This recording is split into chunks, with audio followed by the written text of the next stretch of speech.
Oi pessoal, eu sou o Kleber Fak. Olá, eu sou o Renan Guerra. Eu sou o Nick Silva. E no programa de hoje a gente vai conversar sobre a volta do Weezer ao Brasil em um evento organizado pela 30E que ainda conta com shows de Block Party, Mogwai, Otoboke Beaver e You The Line, certo, meus amigos? Certíssimo. Certo. Mas antes o que, Renan Guerra? Antes você deve seguir a gente em todas as redes sociais, @podcastvfsm. Você pode indicar o nosso programa para os seus amigos, para a sua família, para o seu primo, para a sua tia. E se você gosta muito da gente, você pode apoiar em apoia.se/podcastvfsm. A partir de R$5 você tem acesso a vários programas gravados com bastante antecedência. Você participa do nosso grupo fechado para apoiadores no Telegram e você também tem direito a assistir várias das nossas gravações ao vivo. É isso! Vamos falar sobre música, meus amigos? Bora. No dia 2 de novembro deste ano, você tem um compromisso marcado. Afinal, o Weezer volta ao Brasil para uma apresentação no Parque do Ibirapuera e eles não chegam desacompanhados. Pelo contrário, além da banda californiana, que é uma das mais icônicas da década de 1990, a 30E, organizadora do evento, decidiu transformar o que já era um grande show em um verdadeiro espetáculo para os amantes do rock alternativo, além, claro, de incorporar outros estilos para esse evento bastante inusitado. Meus amigos, a gente viu muita coisa boa rolando esse ano, mas sempre tem espaço para mais novidades. E dessa vez a 30E volta com uma nova proposta, que é o Índigo, que é um novo ecossistema de curadoria musical que mira justamente em criar comunidades e trocas por meio da música.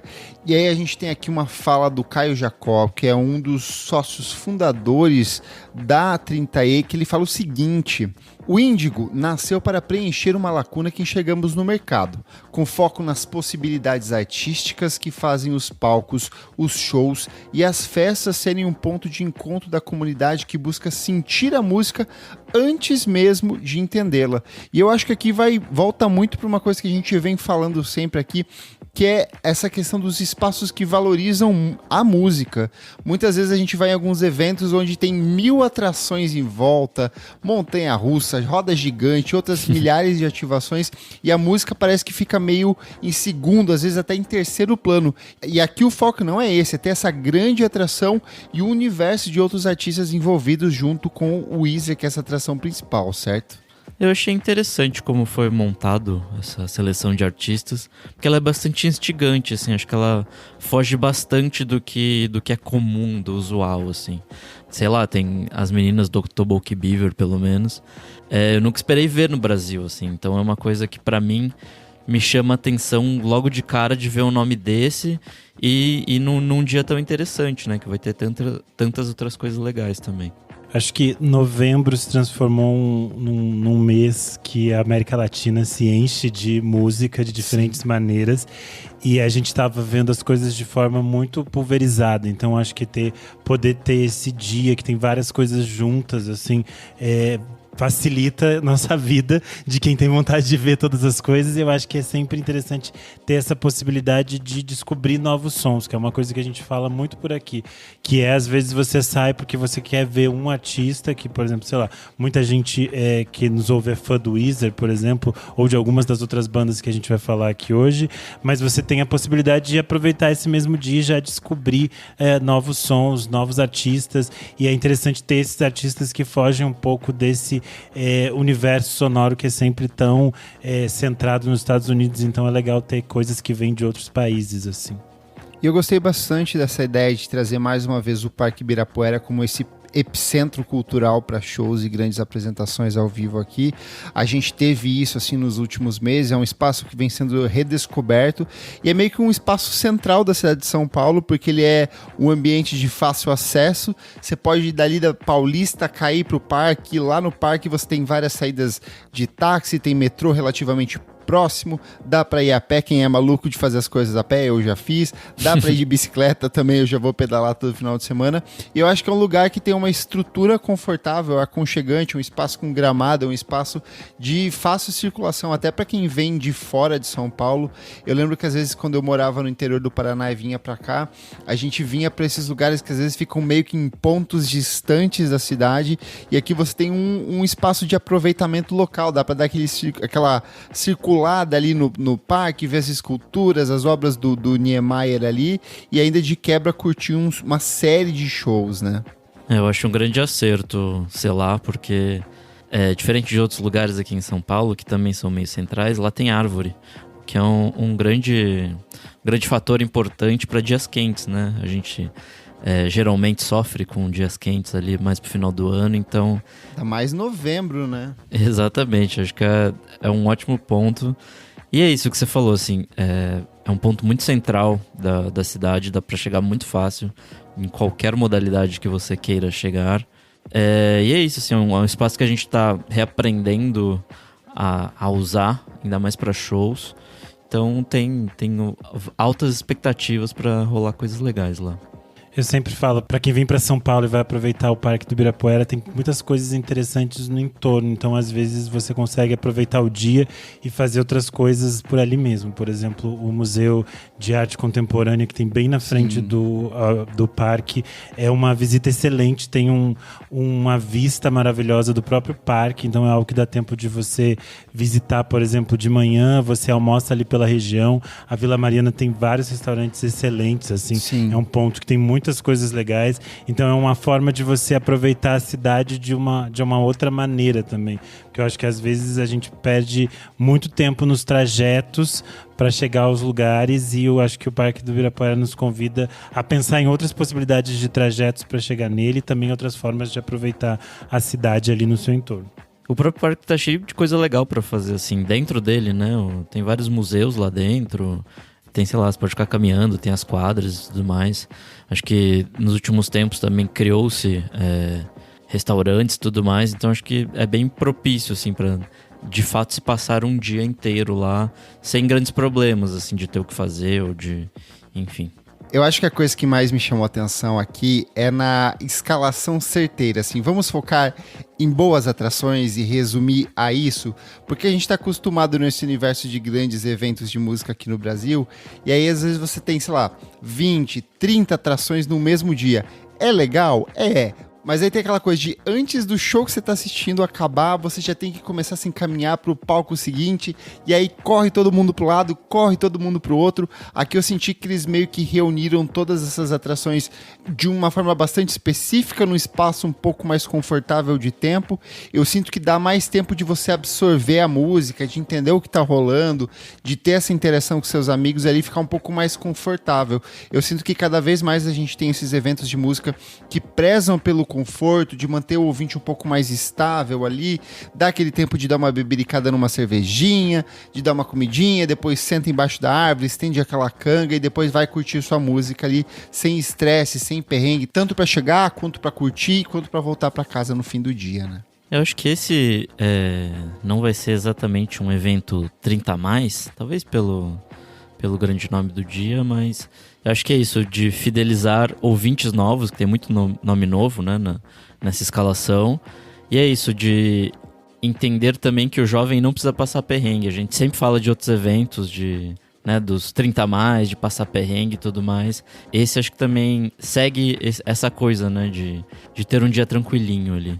Boa! Meus amigos, vamos falar sobre as atrações aqui, porque tá uma combinação bem interessante, né? Bora!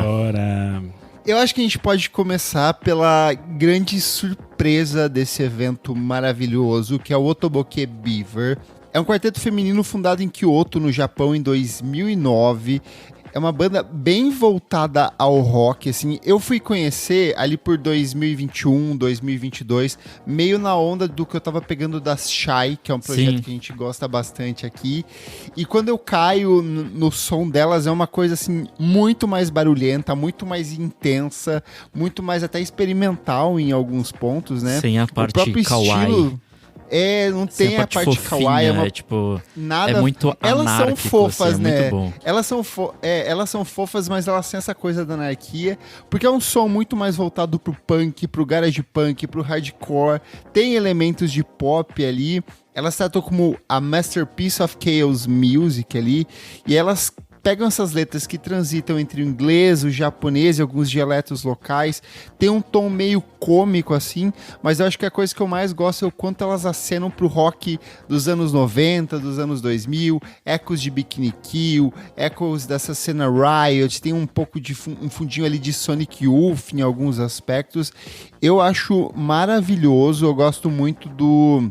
Eu acho que o disco que eu mais gosto delas é o Itecoma Hits de 2019, que é justamente no mesmo ano que os Chai explodem pro mundo, elas lançam esse disco.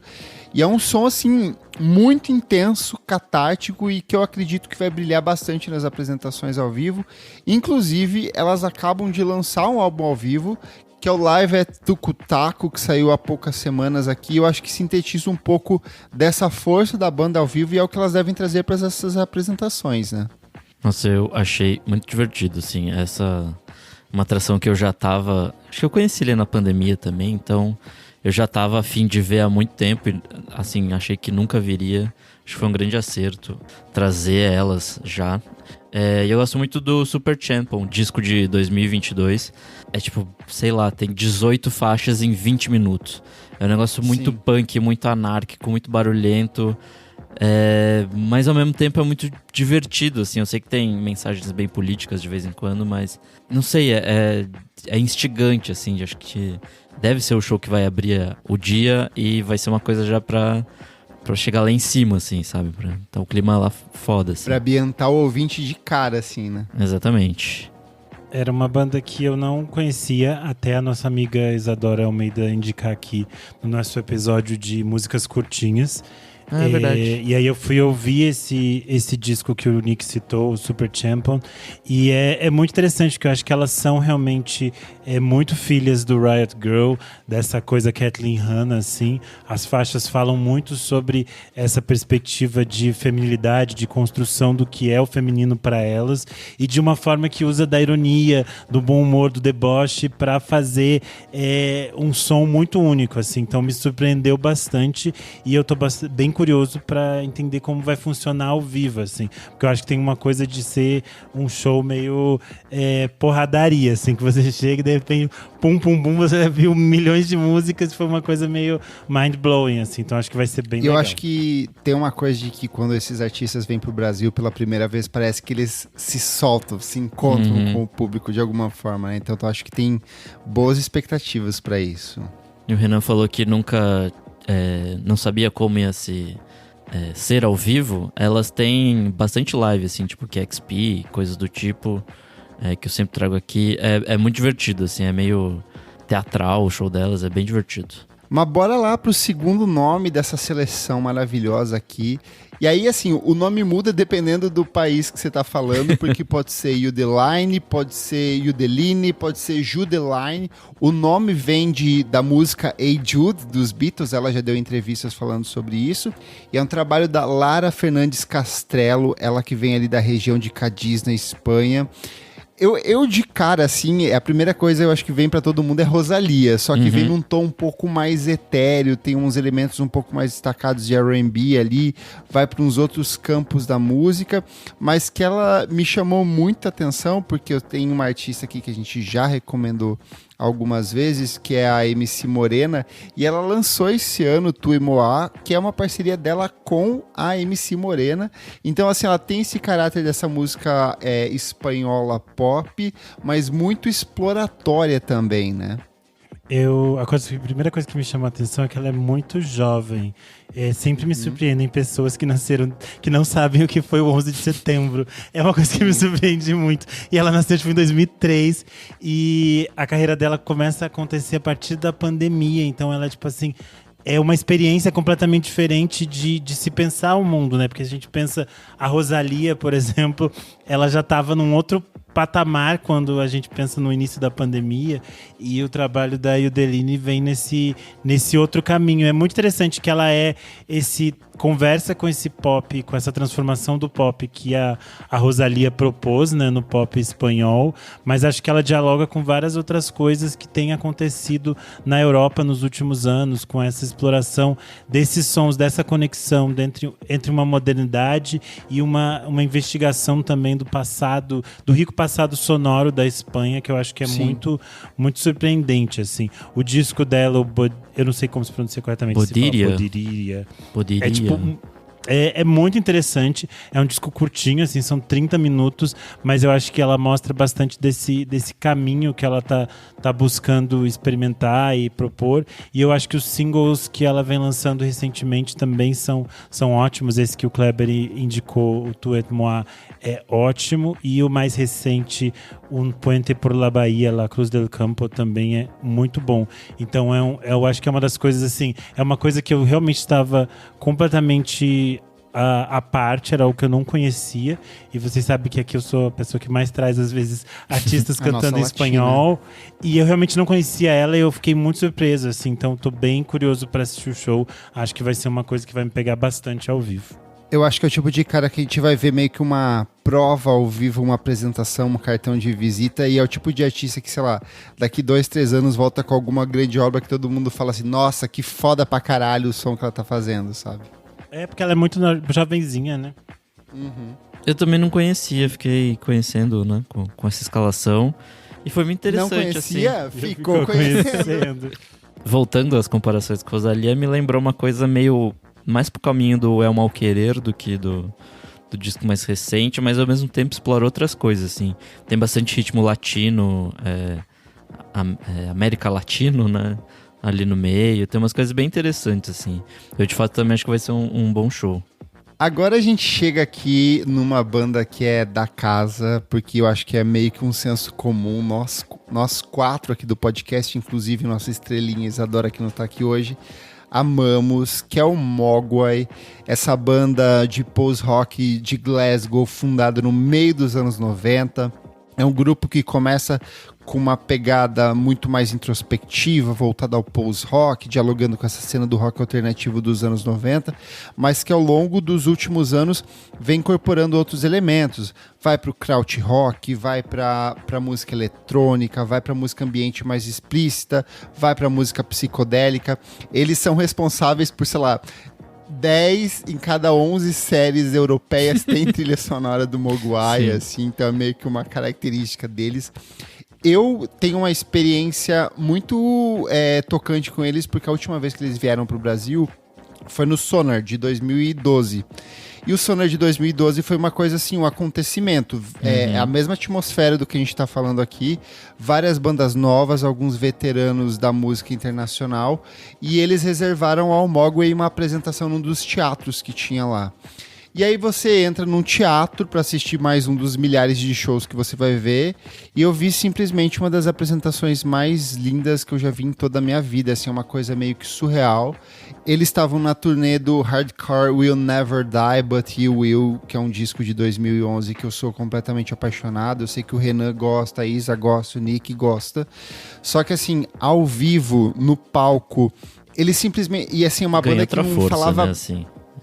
E eles é uma banda de rock instrumental na prática. A gente cria esse título de post-rock aqui para meio que separar de outras coisas, mas é uma banda que pouco utiliza da palavra em cima do palco e a plateia simplesmente silenciou. Assim, foi uma coisa muito catártica, foi muito bonita, foi muito emocionante. Eu lembro de tava lá assim, sozinho, batendo palma e chorando internamente, assim, foi uma coisa muito espetacular.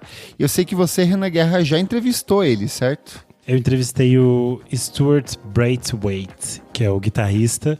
Foi pro Monkey Buzz em 2021, quando eles estavam lançando As The Love Continues. Foi bem difícil, porque eles são escoceses, né? O inglês é muito diferente. Eu tava assim, passando mal de nervoso. Mas ele foi super fofo. Eu acho que tem uma coisa que, apesar do som deles ser super cabeçudo e tudo mais, eles têm um bom humor excelente, né? Tanto que Mogwai é o bichinho antes de virar Gremlin, né? Do filme Sim. dos Gremlins. É uma coisa super fofa. E eles são uma das minhas bandas da vida, assim. Eu amo muito o Mogwai, eu amo muito a forma como eles olham pra música, como eles pensam nessas ambiências. E aí eu acho que vai ser uma coisa, tipo, muito legal vê-los no Parque do Ibirapuera. Vai ser daqueles momentos muito únicos, assim, de poder viver essa experiência. E eles vêm de um disco muito bom, que é o The Bad Fire, que saiu no começo desse ano, e é um disco excelente. A capa é linda e o disco meio que sintetiza toda essa força da banda. Eles passaram por uma reestruturação há poucos anos, com a saída de um dos integrantes, e agora eles se assumem ali como um quarteto, mas eu sinto que essa força criativa em cima dos palcos meio que permanece, né? E eles têm um público muito forte no Brasil, né? As pessoas vão ficar muito extasiadas, como eles não vêm há muitos anos. Eu acho que a forma como eles traduzem a música dos discos pro palco é uma coisa muito, muito só deles, assim, tipo, tem todo esse rolê, né, do momentos mais baixos da música, momentos mais altos, momentos de explosão e tudo mais. Acho que isso, quando você tá lá na frente da caixa de som e você sente essa vibração, é uma coisa muito única, assim. Eu também tava nesse show de 2012 e é algo muito inesquecível, assim, então... revê-los depois de, sei lá, mais de 10 anos vai ser muito bom. Você tava, amigo. Eu amo esses rolês de a gente estar nos mesmos shows e nem se conhecer na mesma época. Eu estava. Sonor foi um dos melhores rolês que rolou no Brasil há um tempo. E aí seguimos aqui porque volta ao Brasil uma das minhas bandas favoritas da vida, mas que eu infelizmente nunca pude ver até hoje, que é o Bloc Party. Esse grupo britânico formado em Londres ali no início dos anos 2000. Essa banda que traz esse post-punk revival, indie rock, elementos de música eletrônica, um pouco de math rock, elementos com uma batida eletrônica muito destacada. Tem um dos meus vocalistas favoritos da história da música, que é o Kelly Okereke, que é um homem negro gay e que destoava de toda aquela cena indie dos anos 2000 que a gente viveu ali, que era um universo muito machudo, muito homem branco, sem tomar banho, com o cabelo encebado da cena nova-iorquina, e aí a gente cai na cena inglesa com esse negão maravilhoso, com suas letras super introspectivas e que me tocavam de um jeito muito forte. E, inclusive, no início desse ano, né, o álbum de estreia deles, o Silent Alarm, completou 20 anos de lançamento.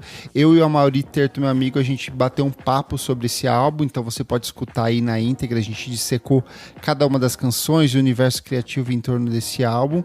E é uma banda, assim, que ela segue com outros discos que são um pouco mais divisivos. Eu gosto dos dois trabalhos posteriores, tem uma galera que torce o nariz, mas eles vêm justamente para interpretar ao vivo em cima dos palcos esse primeiro álbum, assim, que é uma turnê que está sendo disputadíssima, shows esgotados lá fora. Eu acho que é uma banda que hoje ela entende muito do papel dela, assim, eu acho que ela passou meio que essa coisa do hype, entende como dialogar com o público, como interpretar suas canções ao vivo. Eles têm um longo histórico de apresentações aqui no Brasil, algumas são polêmicas, como a apresentação no VMB de 2008, onde rolou a polêmica do playback, mas assim, ao vivo é uma banda... Né? Na apresentação ele se joga e a música continua, eu vi né? isso ao vivo, foi tipo assim, era meio um acidente de carro na TV, você ficava assim, o que tá acontecendo? Foi muito constrangedor, porque eles são uma banda que eu gosto muito, assim, e era uma coisa que a MTV tava muito feliz de recebê-los naquele palco, de ser um momento importante, que era o VMB, e aí ficou um clima muito... um retrogosto muito estranho na boca de todo mundo, porque, tipo, eles meio que cagaram pra aquilo, assim, tipo, pra eles era mais uma coisa qualquer, mas pra MTV era, tipo, era o momento mais importante da MTV no ano, né, o VMB. E aí, acho que a MTV ficou muito triste. Deu pra sentir, assim, nos outros dias, quando eles faziam a cobertura, que eles estavam muito desanimados. Depois eles começaram a fazer piada daquele estilo MTV, de fazer piada dessas coisas, mas no início foi uma coisa, assim, que as pessoas ficaram tristes, porque eles não valorizaram a gente. Nós te amamos e nós queremos que nossa amizade seja selada de novo de uma maneira positiva agora. Amigo, e vai ser porque eu tô vendo as apresentações ao vivo deles em vários lives que eles fizeram. E assim, é uma coisa muito catártica. É uma coisa assim muito intensa. É uma outra fase, né, de muito mais maturidade. Os anos 2000 tinha outro esquema. O Kelê passou por todo esse processo de carreira solo dele. Ele produziu várias coisas diferentes. Eu acho que é um outro momento dele. Então também acho que vai ser uma coisa muito interessante poder tê-los de novo no Brasil, nessa turnê que é tão única e tão especial. Essa é a hora dos indie velhos ser celebrados. Amigo, é simplesmente um dos melhores discos dos anos 2000. A gente tem Like It in Glass, Helicopter, a gente vai ter This Mother Love, The Pioneers. É tudo de bom e de melhor. Banquet é dentro desse disco aqui também. Eu acho que vai ser um momento muito de catarse. Eu já tô imaginando o Renan ele dá uma baixadinha na cabeça, ele começa a dançar assim. Eu acho que vai ser esse momento assim ao vivo. Sei lá, eu tô muito entusiasmado pra esse. Eu acho que a gente vai falar da principal atração logo mais, que eu ainda nunca vi ao vivo, mas esse é um que eu também não vi e eu tô assim muito ansioso, quero muito poder encontrar essa banda no palco, porque é uma banda que eu tenho um carinho absurdo. Nossa, o indie velho que está em mim tá muito feliz também, porra. Eu também nunca vi ao vivo, apesar de gostar dessa banda, sei lá, desde 2005, quando eles lançaram... Como ela é antiga, como ela é original, como ela conhece desde antes de todo mundo. Se liga, garota. O Nick, nós somos jovens, o Nick é um dos que recebeu... Eu conheci em 2024. Que mentiroso. O Nick é um dos que recebeu a demo original deles em 1999, sei lá. No cassete. Não, mas deve ter sido, sei lá, por aí, 2006, 2007, algo assim. É que essa banda tava em todo lugar, né? Ela foi muito importante, assim, na popularização do que a gente chama como indie. Nossa, a gente que cresceu com MTV ali foi hype. Sim. Enfim, eu tô bem ansioso pra esse show, vai ser divertido. Mas bora lá falar sobre o motivo pelo qual a gente está aqui, porque o Weezer volta ao Brasil, dessa vez para celebrar o álbum de estreia da banda, o auto-intitulado, ou como eu chamo porque eu sou um fã das antigas, o Blue Album, que é o álbum de estreia do grupo de 1994. Eles estão aí celebrando mais de 30 anos de lançamento do disco. Eu tenho uma relação muito forte com o Weezer, assim, uma das bandas da minha adolescência.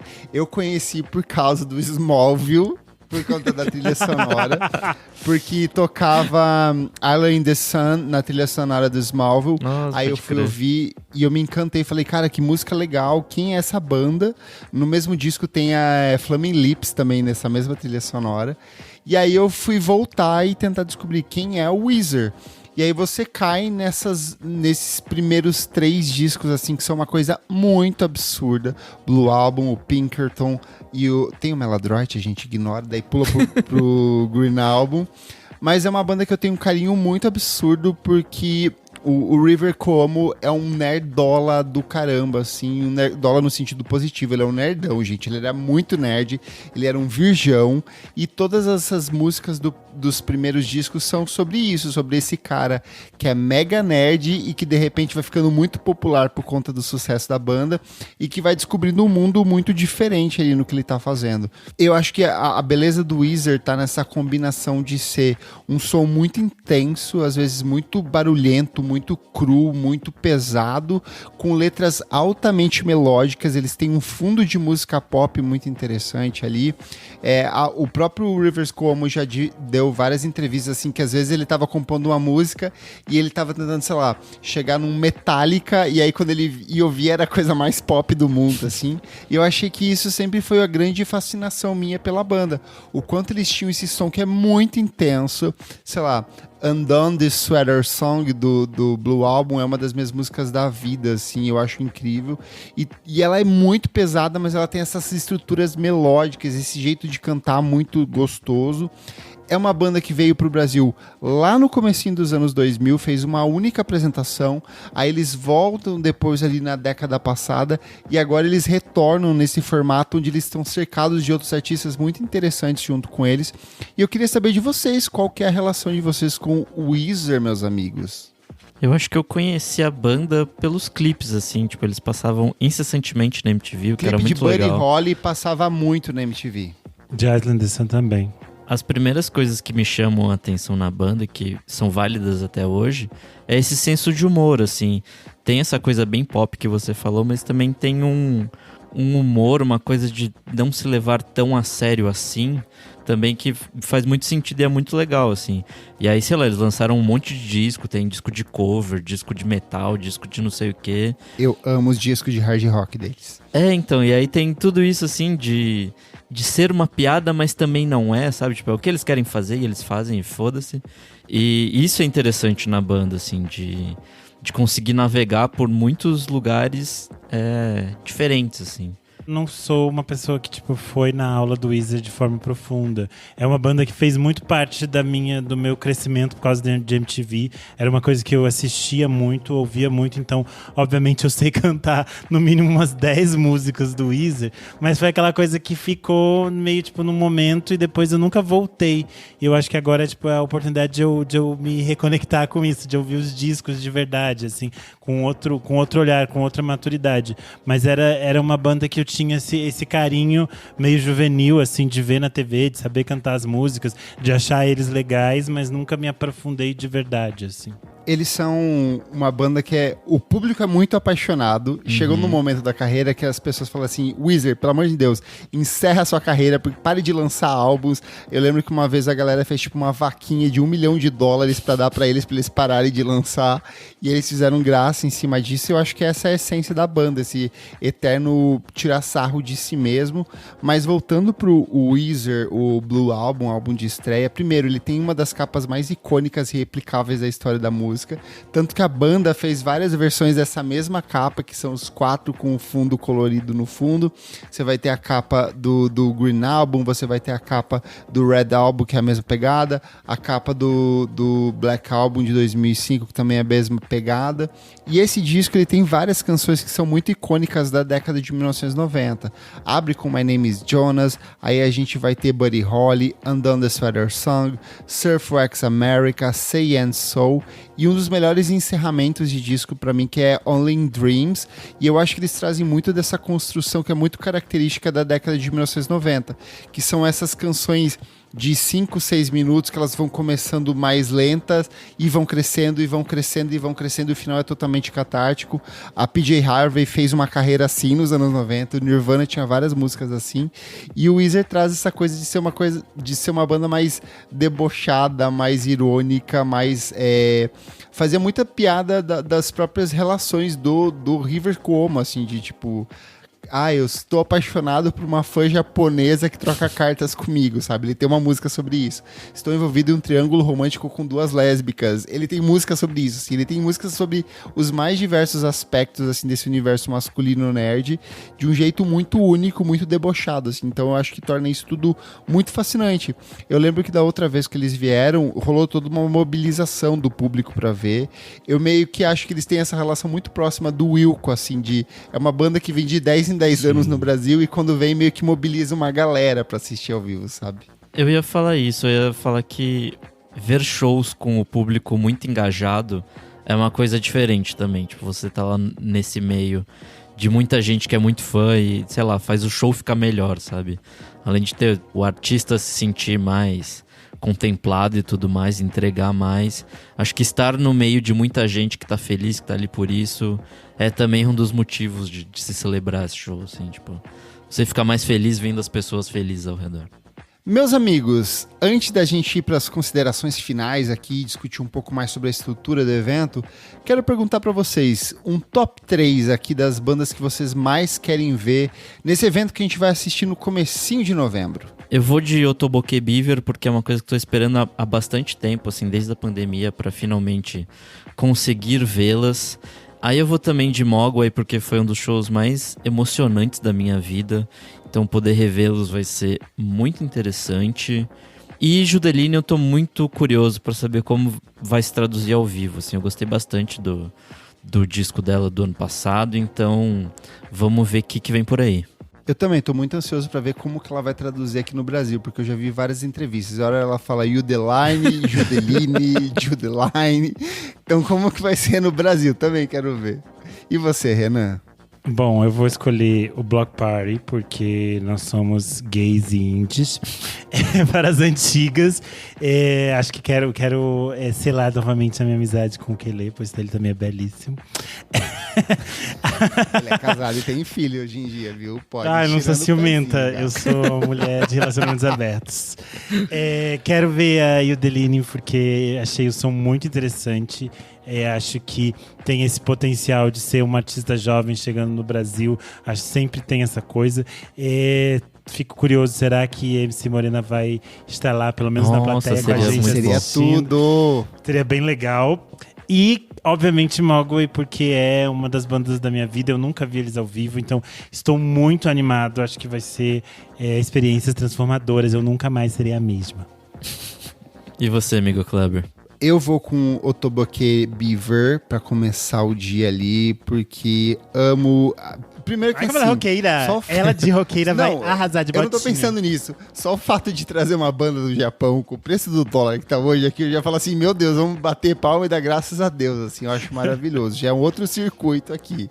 Certeza então, que as divas vão ser daquelas que vão passear muito por São Paulo. Tem cara. Representa as coisas delas vivendo em São Paulo. Elas vão viver intensamente. Então, só por isso eu acho que já vale todo o acompanhar os stories ali, o TikTok delas, eu acho que vai dar uma narrativa à parte. Aí eu vou pro Block Party, porque de fato eu ainda não vi, eu quero muito ver, é uma peça muito importante da minha adolescência.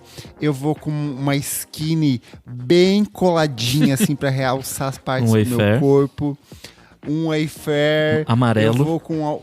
Exato, eu vou com um all-starzinho ali bem surrado, uma camisa baby look pra marcar os meus seios enquanto eu assisto essa banda, então eu vou... Vocês falando de um jeito horroroso, né? Sendo que o Block Party era uma das bandas mais chiques que tinha, nem era essas Mas cafonagens. Eu não era chique, amigo. Você era, não, mas eles eram muito modernos. Assim... Eles eram, assim, uma coisa muito luxo, como era aquelas coisas assim. Reblogar no Tumblr, eles... Mas eu vou assim pra reviver meu espírito da adolescência. Você vai tatuar um bigode no seu dedo e ficar mostrando? Assim. Vou, eu já tenho, estou tatuando, meu dedo tá enfaixado justamente porque eu acabei de tatuar. Não é do Lumineers, não. Cada coisa, respeita a banda, respeita a história dos divos.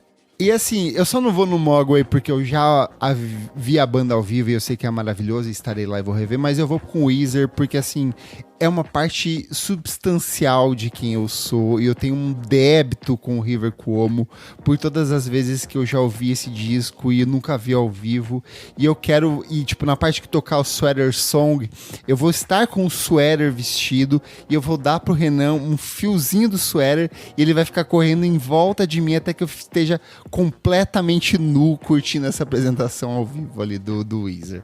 Então assim, viverei emoções, viverei muitas coisas. Que isso, sabe, a minha calça skinny será de suéter, assim, você vai desfiar ao vivo, Renan Guerra, enquanto eu curto essa banda maravilhosa. Meus amigos, olha aqui, a gente vai ter DJ se apresentando entre uma atração e outra ali, então preparem-se para curtir boas músicas. Será que vai para uma pegada mais eletrônica? Será que vai para uma pegada mais indie? Ainda vamos descobrir o que vai rolar. Então só pra gente reforçar aqui algumas informações. Weezer, Block Party, Mogwai, Yudeline e Otoboke Beaver no dia 2 de novembro na plateia externa lá do Auditório do Ibirapuera. A abertura acontece às 13 da tarde, então você pode chegar cedinho e se acomodar por lá. E os preços são: a pista normal, a meia entrada, é R$ 317,50. O ingresso social sai por R$ 381, a inteira por R$ 635. Já a pista premium, R$ 497,50 a meia entrada, o ingresso social por R$ 597 e a inteira por R$ 995. A venda já está rolando e você pode garantir seu ingresso no www.eventim.com.br/índigo. Além disso, você pode também comprar na bilheteria oficial ou do Morumbis ou na Avenida Giovanni Gronchi, 1866, lá no Morumbi. Outras informações você vai achar lá no nosso post. O nosso papo vai ficando por aqui e nas próximas edições, meus amigos, a gente vai trazendo mais informações para vocês, tanto aqui no podcast quanto nas nossas redes sociais, porque olha só, o podcast VFSM é um dos media partners desse evento incrível que traz Weezer e outras atrações sensacionais para o Brasil. E na descrição desse podcast você já encontra o link para você comprar o seu ingressinho e vir encontrar com a gente lá nessa atração incrível que acontece no dia 2 de novembro aqui em São Paulo, no Parque do Ibirapuera. Você também encontra as redes da 30i para você seguir, acompanhar e ficar por dentro de todos os próximos lançamentos desse e outros shows. Então a gente quer ver vocês lá. Confirma, garanta sua presença ali e venha curtir esse dia gostoso no parque com a gente. Certo, meus amigos? Certíssimo. Certo. Quem encontrar a gente lá, bora tirar foto, bora conversar, é isso aí. Certo, meus amigos? Certíssimo. Certo. Vamos pro próximo bloco do programa. Não paro de ouvir.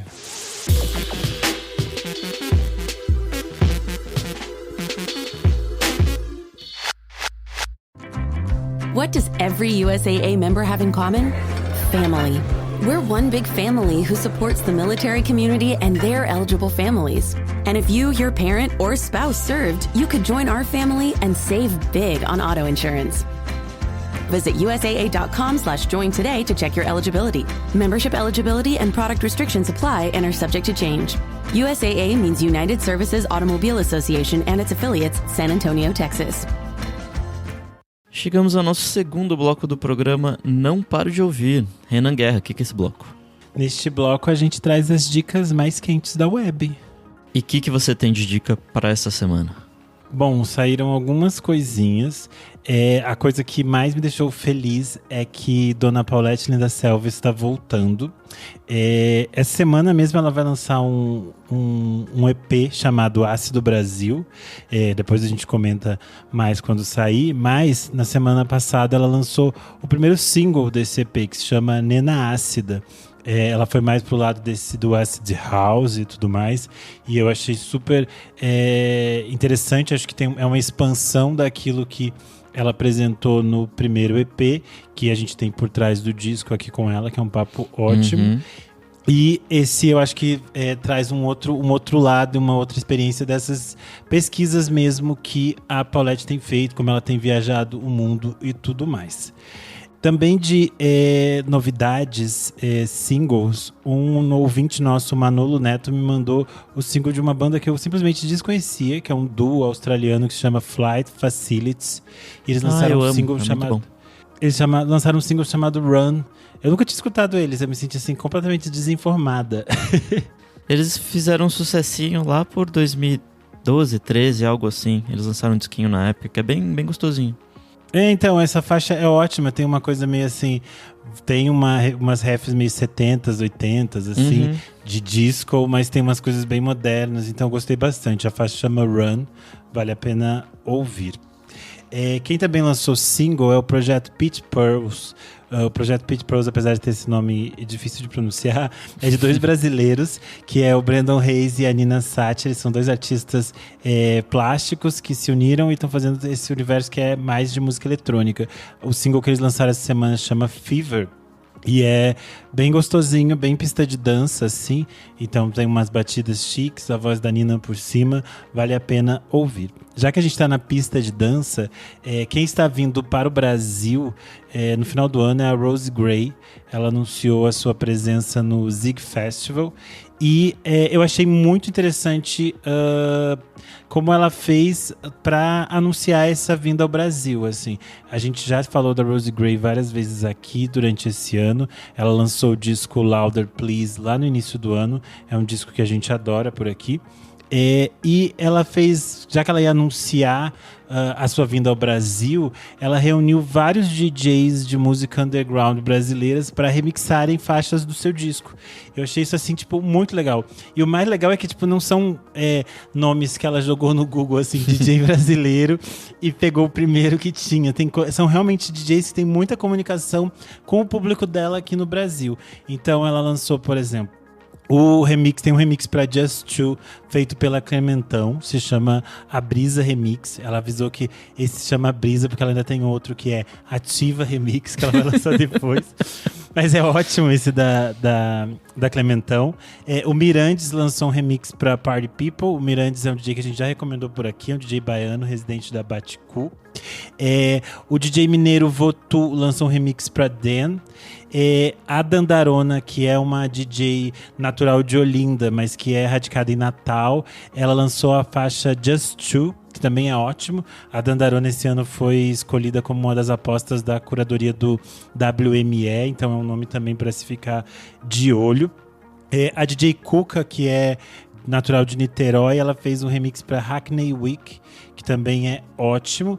E se eu não me engano, depois que eu já tinha fechado a pauta, saiu que o Ramemes também fez um remix. Eita. Mas eu acho que ele falou que que ele tinha ficado dormindo de manhã, e aí a hora que eles anunciaram os remixes ele estava atrasado, por isso que ele não estava no link oficial que a Rose tinha lançado mais cedo. Mas eu acho que... Mas ele lançou também um remix. O fato é que é isso, a gente grava as dicas na segunda, e foi o dia que saiu esse anúncio.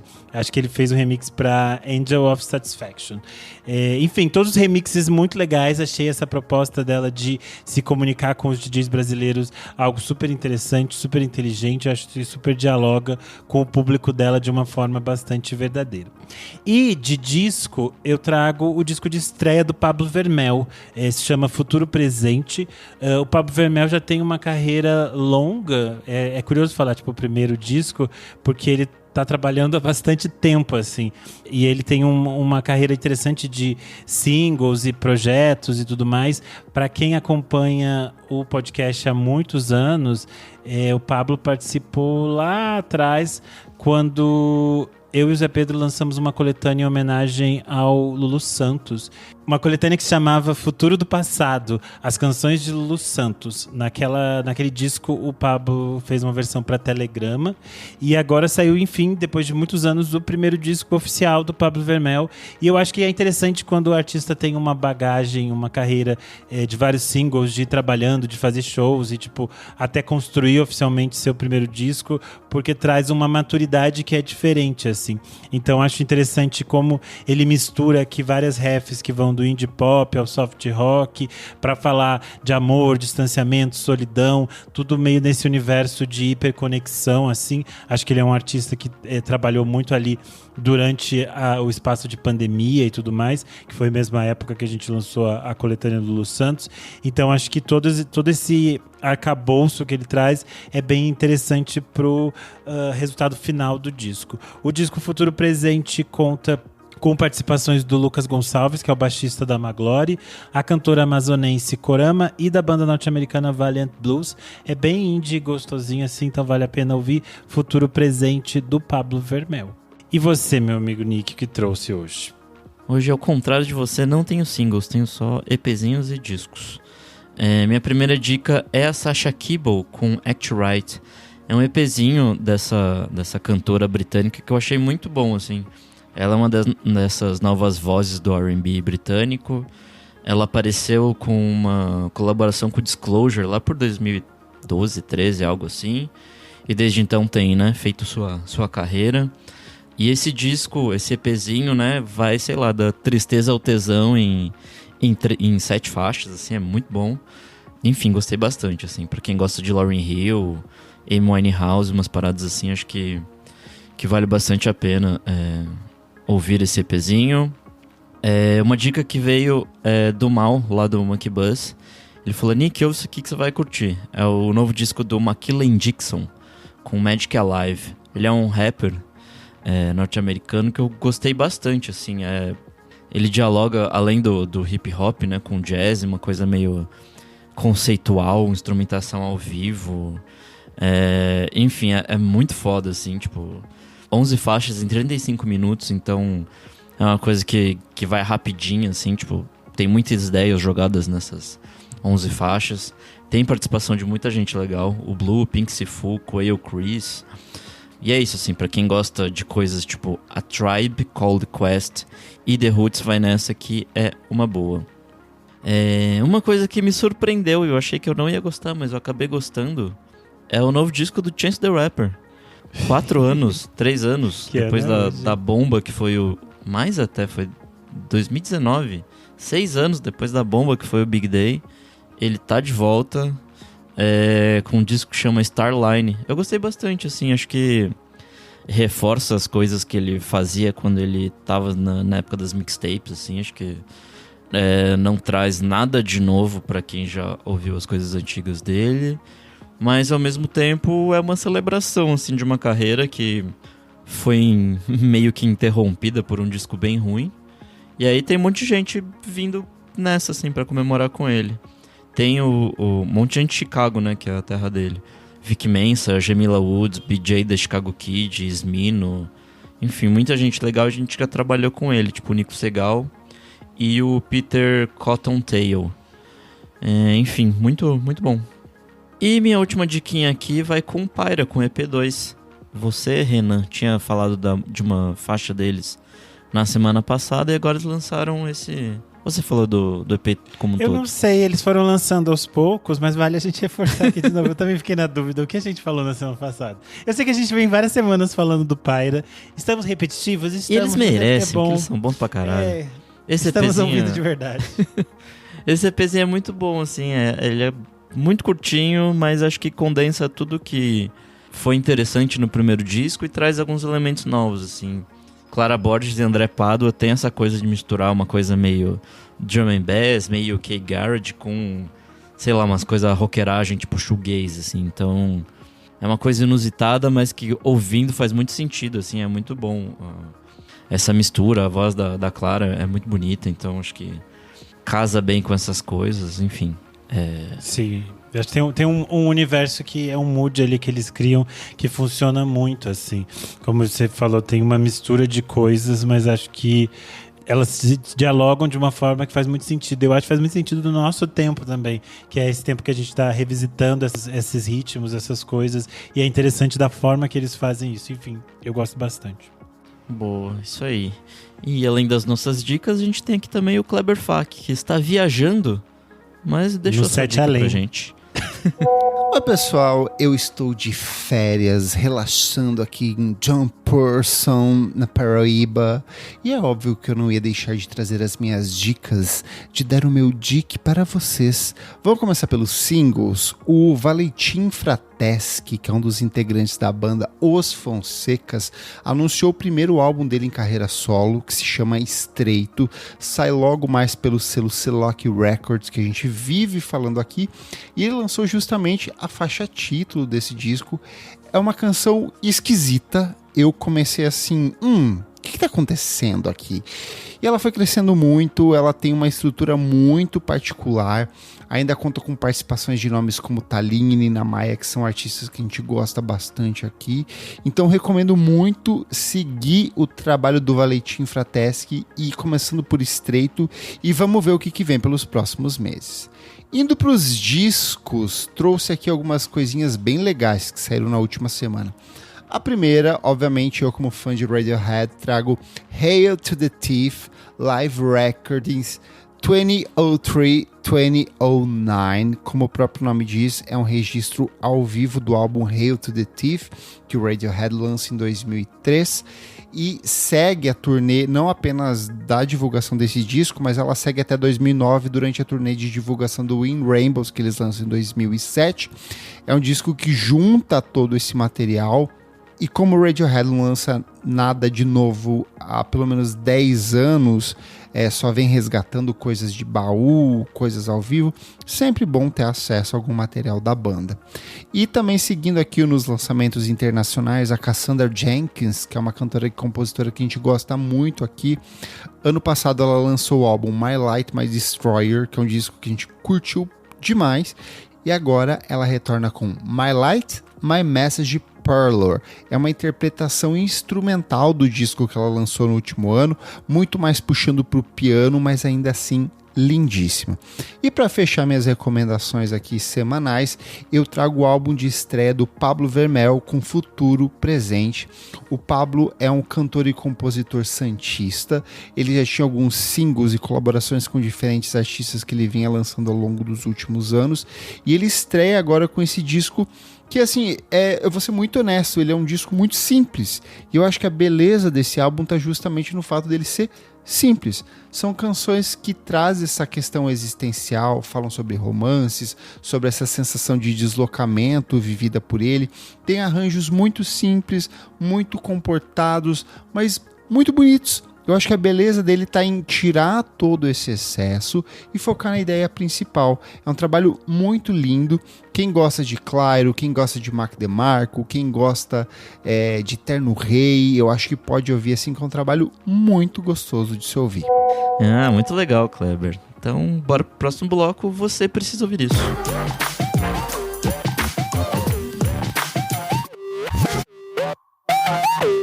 This summer, try the new Strato Frappuccino blended beverage at Starbucks. It's the classic blended iced coffee you know and love, now topped with a creamy layer of handcrafted brown sugar cold foam. Available for a limited time. Your Strato Frappuccino is ready at Starbucks. Chegamos ao nosso terceiro e último bloco. Você precisa ouvir isso. O que é este bloco, Nick Silva? Nesse bloco, a gente dá dica de qualquer coisa que a gente queira. E o que você traz hoje pra gente de especial? Eu quero falar do documentário A Mulher da Casa Abandonada. Originalmente foi um podcast produzido lá em 2022 pelo Chico Felitti, que, enfim, entre outras coisas, falava, né, de exploração de trabalho análogo à escravidão moderna. E é isso, acho que a narrativa do Chico Felitti naquele podcast foi uma coisa, esse do documentário é outra totalmente diferente, assim, acho que foca muito mais na vítima, aparece ela falando. Eu originalmente achei que seria uma ideia péssima, E funcionou? mas funcionou. O relato dela é de cortar o coração, assim, tipo, ela é uma senhorinha preta, muito simplesinha, assim, tipo, basicamente viveu pra servir essa família merda, e é isso, assim, então... É que eu acho que no podcast tinha a questão de que era... Primeiro a gente tinha... Agora a gente entende o que é o tema do podcast, mas quando ele existiu, pra quem não viveu na época, ele acontecia de uma forma que cada episódio a gente ia descobrindo uma coisa. Sim. E a gente só descobria o crime em si da mulher da casa abandonada na metade do podcast. E isso na época gerou uma comoção pública muito forte, assim. E as pessoas ficaram muito revoltadas com toda a situação, com razão, porque é uma história que deixa a gente... mexe muito com a gente, deixa a gente com a cabeça meio maluca, assim. Então é interessante que volte-se para isso com outra perspectiva, com outro olhar, assim, né? Esse documentário ele é muito mais reto, assim, ele já parte falando da repercussão do caso, ele mal fala da mulher em si, tipo, da Margarida, ele foca mesmo mais na vítima, né? E é isso, assim, acho que vale a pena, são 3 episódios, é bem curtinho, e é isso, reflete a repercussão, reflete a história da vítima, o lado da vítima, tem uma roupagem muito mais de true crime do que foi o documentário original, né, o podcast original. Mas enfim, é muito bom. Tá disponível na Amazon Prime Video e é isso. E você, amigo Renan? Bom, eu vou trazer 2 dicas. A primeira é que um dia, naquela semana que a gente estava discutindo o que a gente fazia, onde a gente poderia assistir lives de DJs, porque estava toda uma discussão em torno disso, eu abri meu YouTube e tinha um novo espaço para lives de DJs e que eu fiquei completamente apaixonado. Na verdade, ele não é um novo espaço, ele tem cerca de 1 ano e meio, 2 anos, eu acho. Se chama Elevator Music. E é basicamente um elevador. O DJ fica tocando e as pessoas vão entrando e saindo desse elevador. Apareceu pra mim porque tinha um novo vídeo do LCD XOXO, que é um DJ que eu adoro, e eu fiquei muito viciado nesse formato, assim. Eu sei que eles têm uns outros formatos e que algumas pessoas dão entrevistas e tal. Eu sei que a Sudan Archives participou e tal, mas eu ainda não ouvi os de entrevistas. Mas esse de discotecagem é ótima. Eles têm alguns grandes nomes que já passaram por lá, como o Fatboy Slim, o Black Club, o Takuya Nakamura, mas eu comecei primeiro por esses das minhas gaysinhas e também adorei, mas tem alguns ótimos, assim. Recentemente saiu da DJ Nico, muito divertido também. Enfim, é algo legal porque as pessoas ficam entrando, elas ficam dançando, ficam fazendo ali sua performance, então vale a pena conferir Elevator Music no YouTube. A minha segunda dica é a literatura da Camila Sousa Vilhada. Eu terminei de ler recentemente O Parque das Irmãs Magníficas, que é o primeiro livro dela que foi lançado aqui no Brasil. Agora, eu li essa edição que se chama O Parque das Irmãs Magníficas, que foi lançada pela Tusquets Editores. Mas, atualmente, esse ano, saiu uma segunda edição desse livro, lançada pela Companhia das Letras. E aí o nome em português ficou As Malditas, porque é mais próximo do nome original em espanhol, que é Las Malas. Ele acompanha a gente tem uma personagem que se chama Camila, tal qual a escritora, mas a gente acompanha um grupo de travestis que trabalha com prostituição num parque de Córdoba, na Argentina. Só que é muito interessante porque a literatura da Camila Sousa Vilhada vai por um caminho muito mais de realismo fantástico e de um outro universo. Então, às vezes, você tá ali, a gente tá mergulhado nesse universo cheio de realidade e de possíveis violências e tudo mais, mas depois ela simplesmente nos transporta para algo extremamente belo e mágico e inimaginado, assim. E a forma como a Camila Sousa Vilhada escreve é completamente apaixonante, assim. Ela tem uma forma de escrever, um ritmo, um fluxo que é muito bom. Ela traz muitas referências, muitas conexões. Inclusive, achei curioso que tanto nesse livro quanto no outro que eu tô lendo, o Tese sobre uma Domesticação, ela traz referências de artistas brasileiros. Ela cita Maria Bethânia, cita Gal Costa, umas coisas assim, bem interessante. Enfim, é um livro muito, muito bonito. Vale conferir. A edição nova, os dois livros têm tradução do Joca Reyners Terron, mas a edição nova tem a revisão da Amara Moira. Recentemente a Camila Sousa esteve aqui em São Paulo, eu vi que ela postou umas fotinhos com a Amara, achei super legal. Enfim, vale a pena ler Las Malas, que pode ser As Malditas, ou O Parque das Irmãs Magníficas, da Camila Sousa Vilhada, escritora argentina. Eu acho que eu não falei, né, que ela é uma escritora trans, mas enfim, acho que ficou meio subentendido do que eu tava falando. É que isso é importante pra leitura que as pessoas vão fazer, né, porque é muito sobre a experiência dela, é um relato bastante pessoal. É que eu tô tão mergulhado no universo dela, eu esqueci dessa informação, mas é uma informação importante quando você começa a ler, porque é uma perspectiva bastante pessoal o livro, e todas as narrativas que ela faz, a forma como ela cria novos imagéticos sobre travestis, sobre pessoas trans, é extremamente interessante. E é interessante que ela também usa esse termo travesti, né, que é um termo bastante latino e tal, então vale a pena conferir a literatura da Camila. Como eu estou apresentando, eu vou chamar aqui, fazer a minha conexão, que sou fã de A Viagem, pra gente se conectar com o Clever no nosso outro plano. E ele vai aqui mandar informações pra gente, né? O que ele traz de dica. Oi, pessoal, sou eu aqui de novo. Vamos lá. A Resident Advisor está comemorando a edição de número 1000 do RA Podcast, que é meio que aquele podcast onde eles convidam alguns dos melhores produtores do mundo para fazer suas mixes ali para eles. E eles acabaram organizando tudo em um site único que está muito fácil de navegar. E o melhor de tudo, tem muito conteúdo inédito. Eles conseguiram uma mix inédita do Frank Knuckles e do Andrew Weatherall, que são dois nomes importantíssimos da cena eletrônica. O Frank Knuckles é um dos pioneiros ali do House. O Andrew é um dos caras que ajudaram a movimentar essa cena eletrônica inglesa ali, principalmente a relação dele com o Primal Scream e outros nomes do período. Mas é um trabalho de arquivo, de investigação, de você poder sentar e entender a interpretação desses artistas sobre a música eletrônica em seus múltiplos aspectos. Dá para você pesquisar por décadas, por tipo de BPM, por tudo, sei lá, tem umas características ali, e dá para você dar o play direto ali no SoundCloud. Então, assim, é um material infinito para você ir revisitando de um jeito muito único. Mas a minha grande recomendação é A Hora do Mal, ou Weapons, o mais recente filme do Zach Cregger. É o mesmo diretor do Noites Brutais, ou Barbarian, que eu trouxe aqui, um filme de 2022.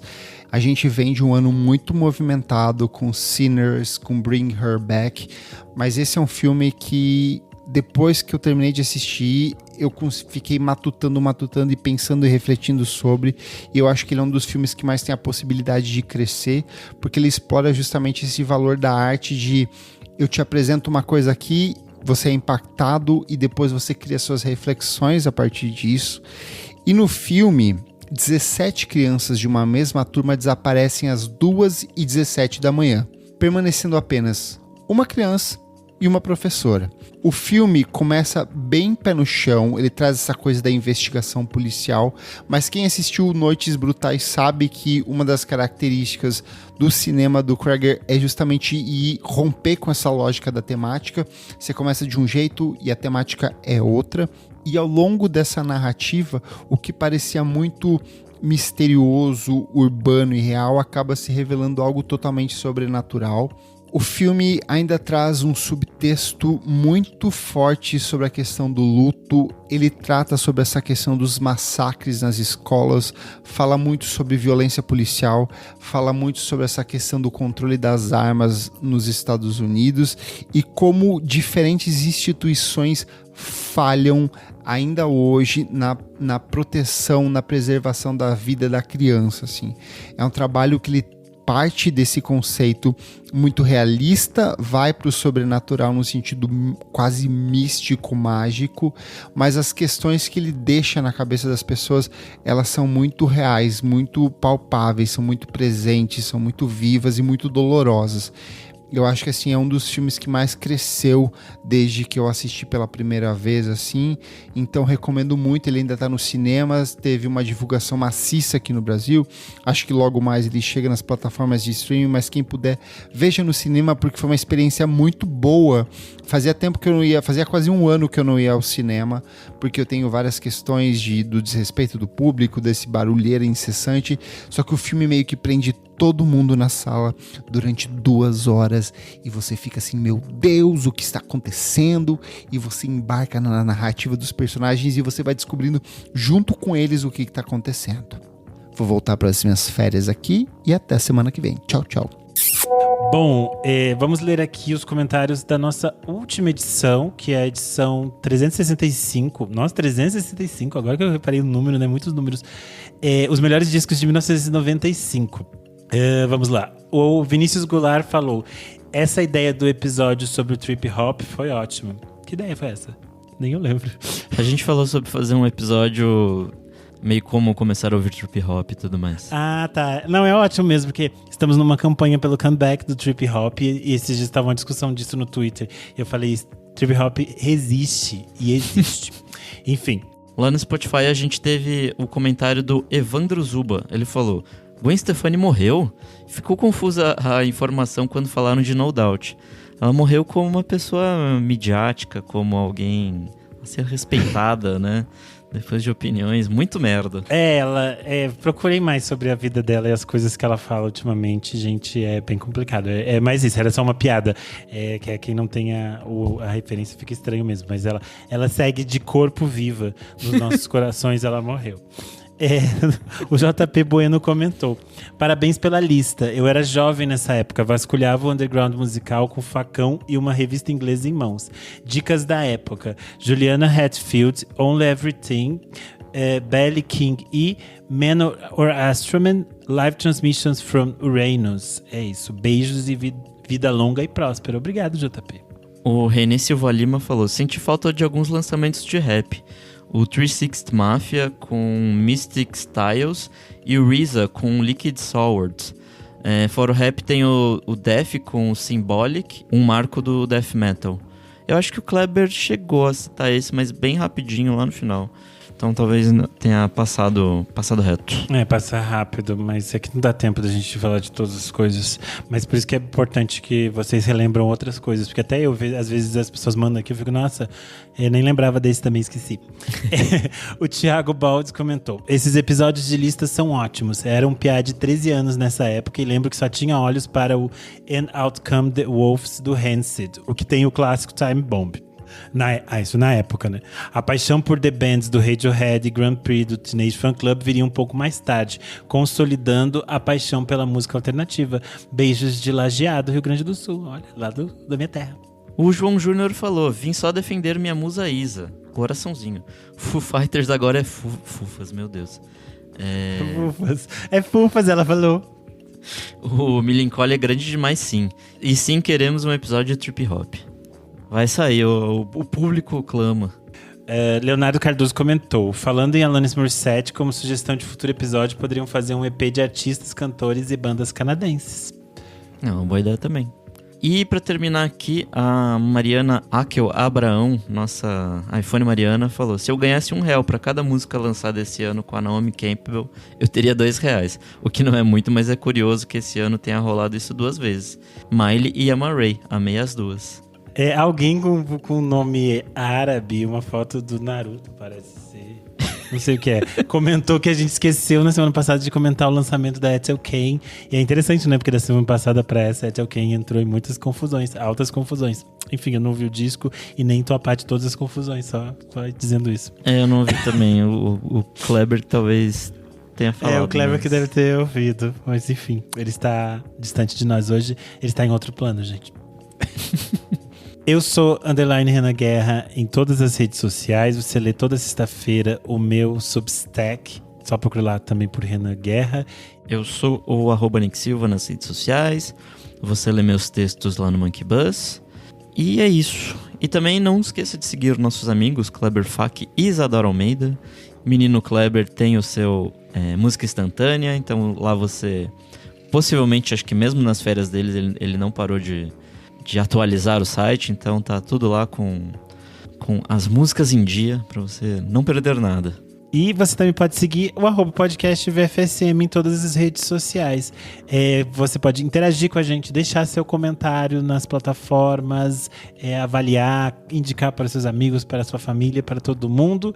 E se você gosta muito da gente, você pode apoiar no apoia.se/podcast VFSM. A partir de R$5 você tem acesso a vários conteúdos com bastante antecedência. Inclusive os nossos apoiadores já receberam gravações especiais que devem sair mais para frente, mas que eles já puderam ouvir. E você também participa do nosso grupo fechado no Telegram, que rolam várias fofocas e babados por lá.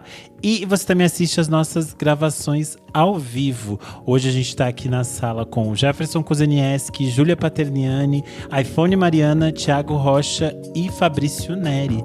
É isso, até semana que vem. Tchau, tchau. Tchau.